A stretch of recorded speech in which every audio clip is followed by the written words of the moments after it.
Robert A. Victoria versus St. Paul.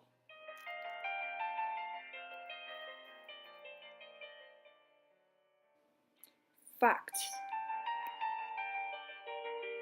In the early morning hours of June 21, 1919, the petitioner and several other teenagers allegedly assembled a crudely-made cross by taping together broken chair legs.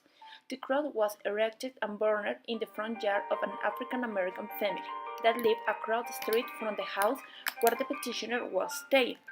Petitioner, who was a juvenile at the time, was charged with 2 counts, one of which a violation of the St. Paul motivated crime ordinance.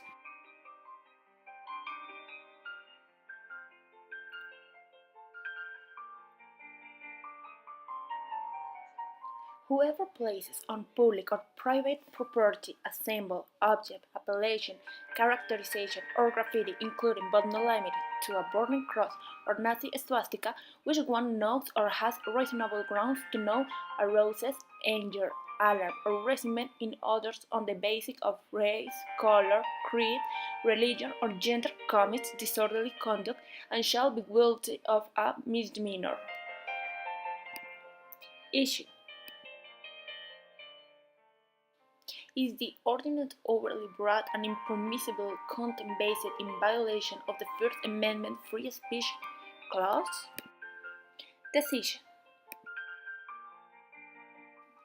Yes, in a 9-0 vote, the justice held the ordinance invalid on its face because it prohibits otherwise permitted speech solely on the basis of the subject the speech is. The First Amendment prevents government from punishing speech and expressive conduct because it disapproves of the ideas expressed. Under the ordinance, for example, one could hold up a sign declaring all anti-Semites are bastards but not that all Jews are bastards.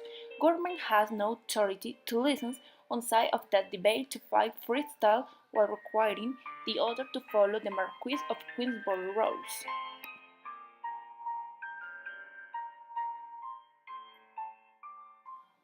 Conclusions. 1. St. Paul has sufficient means at its disposal to prevent such behavior without aiding the First Amendment to the fire. 2.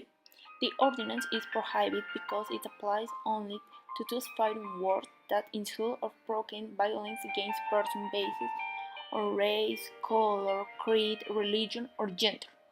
Therefore, if the ordinance were upheld, those who wish to use fighting words in connection with other ideas, such as on basis political affiliation, union membership, or homosexuality, will not be covered. The First Amendment of the Constitution does not permit St. Paul to impose a special prohibition on those speakers to express views on disfavored subjects. 3. St. Paul briefed asserts that a general fighting words law will not meet the city needs because only a content-specific measure can communicate it to minority groups that the group hatred.